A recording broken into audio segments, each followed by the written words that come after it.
Hello students, कैसे हैं आप सब। तो देखिए, आज जो ये वीडियो है मैंने आपको इससे पहले ना डेली टारगेट्स बताए थे और मंथली टारगेट्स बताए थे। अब मैं आपको बताने वाली हूँ आप कैसे उनको सच में फॉलो करेंगे, कैसे अपने सामने चिपकाएंगे या कोई आप नोटबुक बनाएंगे। तो ये स्ट्रेटजी है आपकी, किस किस तरीके से आपको प्रैक्टिकल वे में आपको ये चीज़ें लानी है अपनी डेली की डेली रूटीन में। तो ये देखिए, मैंने एक चार्ट बनाया है, उस चार्ट को आप समझिएगा। हो सकता है आप में से कितने ही बच्चे इस तरीके के चार्ट बनाते हो, लेकिन अगर आपको आइडिया ना है नहीं है तो आपको इससे आइडिया लग जाएगा। ठीक है, तो मैंने एक लिस्ट बनाई है सब्जेक्ट्स की।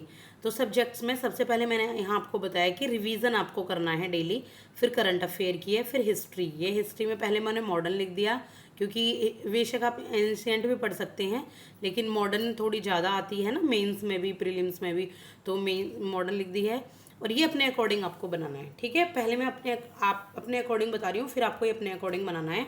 फिर ये एथिक्स लिख दिया, आंसर राइटिंग लिख दी, सी सेट लिख दी और अदर लिख दी।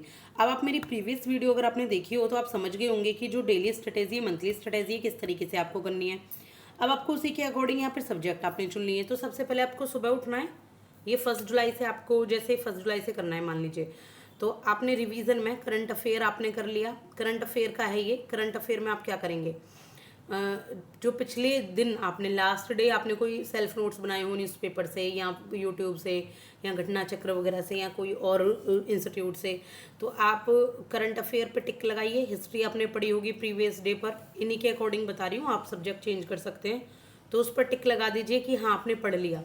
और फिर एथिक्स जो आपने पढ़ा है उस पर टिक लगाइए सी सेट पर। तो ये यहाँ पर आपका रिवीजन पूरा हो जाता है इन सब्जेक्ट्स का जो आप पिछले दिन पढ़ रहे हैं। ये वही सब्जेक्ट लिखने हैं जो आप यहाँ पर पढ़ रहे हैं। ठीक है, और ये आपको बार बार लिखने की जरूरत नहीं है हर कॉलम में। यहाँ आपको आइडिया लग गया। अब सिर्फ आपको यहाँ पर टिक लगाने हैं 2 जुलाई को। इसके बाद ये देखिए, अब आपको नया क्या पढ़ना है, करंट अफेयर पढ़ना है। करंट अफेयर में आपको पहले न्यूज़पेपर, फिर कोई मैगजीन, आपको घटना चक्र, यूट्यूब। ये मैंने 4 कॉलम बनाए, आप सिर्फ 2 कॉलम बनाइएगा इनके। तो न्यूज़पेपर आपको पढ़ लिया, टिक लगा दीजिए। मैगजीन या घटना चक्र इनमें से मतलब कुछ भी आपने पढ़ लिया तो टिक लगा दिए। यूट्यूब से आपने कुछ सेल्फ नोट्स बनाए हैं या देखा है तो फिर इस पर टिक लगा दीजिए। आपको आइडिया हो जाएगा कि करंट अफेयर मैंने ये कर लिया है, रिवीजन मेरा इन चीज़ों का हो चुका है। इसके बाद आ जाइए हिस्ट्री में। तो हिस्ट्री में मॉडर्न हिस्ट्री मैंने यहाँ लिख दी है। आप चाहें तो एंशियंट मिडेवल कुछ भी लिख सकते हैं, आर्ट एंड कल्चर भी लिख सकते हैं। तो मान लीजिए आपने स्पेक्ट्रम का ना लेसन 3 आपको करना है। तो आपने ना लेसन 3 पढ़ने लग गए आप, और आपने लेसन 3 कर लिया, आपने टिक तो लगा दीजिए।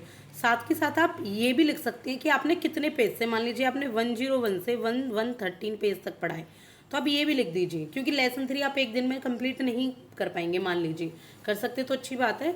फिर आप क्या कीजिए, साथ के साथ ना 114 टू 120 इस तरीके से नेक्स्ट डे का टारगेट यहाँ बनाते चले जाइए। ऐसे इनमें आपको क्या करना है, इनमें भी जैसे घटना चक्र या कोई मैगजीन पढ़ी तो आपने 20 टू 25 पेज तक पढ़ ली। ऐसे ही आप यहाँ पे 26 टू 30 पेज तक ऐसे टारगेट बनाते चली जाइए। एनपी वगैरह आपको बार बार लिखने की जरूरत नहीं है, यहाँ सिर्फ टिक लगा सकते हैं। तो आपका नेक्स्ट डे का ना देखेंगे आप अपने आप ही बन जाएंगे सारे टारगेट्स। इसके बाद प्रीवियस ईयर क्वेश्चन, मान लीजिए 2015 के आपने 1 से लेके 30 तक क्वेश्चन समझ लिए हैं प्रीवियस ईयर क्वेश्चन, तो इस पर टिक लगा लीजिए। या आपने कोई MCQ सॉल्व कर लिए हिस्ट्री मॉडर्न हिस्ट्री के ही, तो आप लगा लीजिए कि इसके बाद आपने जितने क्वेश्चन किए हैं उसके बाद वाला 31 टू 60 आप यहाँ पर अपना नेक्स्ट टारगेट लिख लीजिए। अगले दिन अचीव हो जाए तो सीधे सीधे क्या करेंगे, आप टिक लगा देंगे। इसके बाद आप मान लीजिए आपने एथिक्स पढ़ा चैप्टर 4, चैप्टर 4 का सिर्फ और सिर्फ आप आधा ही चैप्टर पढ़ पाए, या मान लीजिए आपने पेज ही पढ़ लिए 115 से 125, ये आपने पेज पढ़ लिए, या 1/2 आपने लिख लिया। तो जब कंप्लीट हो जाएगा तो आपने 2/2 लिख लेना है, या फिर आप 126 टू 140 इस तरीके से यहाँ लिख सकते हैं कि चैप्टर 4 का ही आपने कर लिया है। और फिर आप इस पर भी टिक लगा सकते हैं अगले दिन जब पूरा हो जाए।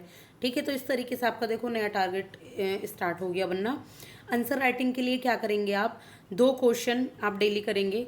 2015 के मान लीजिए कर लिए, मैं ये नहीं कह रही हूँ इनके कीजिए, मान लीजिए अगर आपने 2015 के कर लिए 2 क्वेश्चन, तो आप यहाँ पर टिक लगा दीजिए कि मैंने 5 और 6 क्वेश्चन कर लिए हैं या 1 और 2 कर लिए हैं, आगे मुझे 7 और 8 क्वेश्चन करने हैं। या आपको सिर्फ और सिर्फ एथिक्स के ही क्वेश्चन सॉल्व करने की, मैंने GS 4 के 2 क्वेश्चन कर लिए हैं, अब GS 4 के ही मैं इसमें 4 क्वेश्चन कर लूँगा या कर लूँगी। ठीक है, ये आप यहाँ पर लिखेंगे। इसके बाद आपने पढ़ा सी सेट में क्या करना है आपको, आपने यूट्यूब से कोई वीडियो देख लीजिए या आप बुक से पढ़ लीजिए। तो यहाँ टॉपिक का नाम, जैसे आपने मान लीजिए परम्यूटेशन पढ़ा, या आपने प्रोबेबिलिटी पढ़ी, या कोई और मेन मोड मीडियम वगैरह कुछ भी पढ़ा है, या कोई आपने रीजनिंग वगैरह का किया है लॉजिकल रीजनिंग, तो आप यहाँ लिख लीजिए अगले दिन उसकी प्रैक्टिस करनी है तो यहाँ प्रैक्टिस लिख लीजिए, प्रैक्टिस किसकी, इसकी जो आपने पहले पढ़ा। अदरवाइज यहाँ आप नया टॉपिक लिख लीजिए, नया टारगेट इज स्टार्ट। अदर में मान लीजिए आपने कोई एडिटोरियल देखा, कोई गवर्नमेंट स्कीम देखी या कुछ और आपने उठा के पढ़ लिया, आपका मन कर रहा था, आपको कुछ नॉलेज चाहिए थी, यहाँ पर उसको मेंशन कर दीजिए कि आपने अदर क्या पढ़ा है। ठीक है, तो इस तरीके से आपका ये टारगेट बन जाएगा। और याद रखिएगा ये बहुत सारा नहीं है, ये थोड़े ही है, ये बिल्कुल उसी तरीके से जैसे मैंने आपको डेली स्ट्रेटेजी 8 आवर्स की बनाई थी। मान लीजिए रिवीजन आप आधे से 1 घंटे का दे रहे हैं, 1 घंटे का मान लीजिए। करंट अफेयर आप 1 घंटे की पढ़ रहे हैं, ये 2 घंटे हो गए आपके। हिस्ट्री और मॉडर्न हिस्ट्री आप 2 घंटे के कर रहे हैं, 4 घंटे हो गए। 30 मिनट्स के प्री वाई क्यूज कर रहे हैं, ये आपके 4.5 घंटे हो गए। एथिक्स का 1.5 घंटा कर रहे हैं, आपके 6 घंटे हो गए।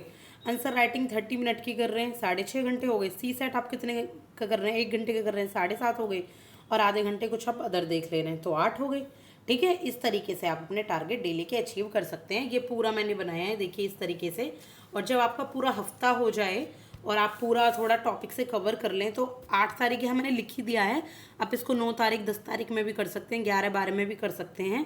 तो आप एक बार क्या कीजिए, पूरा ना बैकलॉग, मान लीजिए रिवीजन का कोई बैकलॉग रह गया है तो रिवीजन डे बना लीजिए, उसको वीकली रिवीजन करना है। और जो बैकलॉग बचा है उसको आप रिवाइज कर लेंगे। किसी भी कारण से आप कहीं आपको जाना पड़ गया, तबीयत सही नहीं है तो आप रिवीजन कर पाए हों और बैकलॉग तैयार करना है तो आप पूरा पुराना जो रह गया वो करें। इसके बाद होल रिवीजन दे दें। किसका होल रिवीजन देना है, देखिए आपको ये रिवीजन में ही है जो आपको होल रिवीजन देना है। ये आपका बैकलॉग डे है, 8 9 10 कोई भी तारीख आप रख सकते हैं। करंट अफेयर में क्या करना है आपको, इसमें भी आपको होल रिवीजन देना है। सेल्फ नोट्स, करंट अफेयर की याद रखिएगा, सेल्फ नोट्स बनाइए, होल रिवीजन आपको दे देना है पूरे हफ्ते का। हिस्ट्री मॉडर्न हिस्ट्री में आपको सेल्फ नोट्स बनाने हैं और इनका रिवीजन करना है। यहाँ आपको एनसीईआरटी को पढ़ लेना है खुद से 2 3 बार। रिवीजन बेशक सेल्फ नोट्स मत बनाइए, एनसीईआरटी के प्रीवियस ईयर क्वेश्चन या एमसीक्यूज उस दिन आपको छोड़ देने हैं। आप रोज करते आ रहे हैं, एक दिन आप छोड़ दीजिए ताकि आपको रिवीजन का टाइम अच्छे से मिले और आप भी थोड़ा रिलैक्स हो पाएँ। आप कुछ और एक्टिविटी कीजिए, कोई मूवी देखिए, कहीं घूमने जाइए, थोड़ा पार्क वार्क में टहलिए, स्पिरिचुअल जगह पे जाइए ताकि आपको अच्छा लगे। एथिक्स में आपको क्या करना है, एथिक्स में आपको होल रिवीजन दे देना जो भी आपने पूरे हफ्ते पढ़ा है, सेल्फ नोट्स बनाए इस तरीके से। आंसर राइटिंग में क्या करना है, आंसर राइटिंग में उस दिन आपको पीवाई की तो आंसर राइटिंग तो छोड़ ही देनी है कि बस बहुत हो गया, अब एक दिन आराम करेंगे।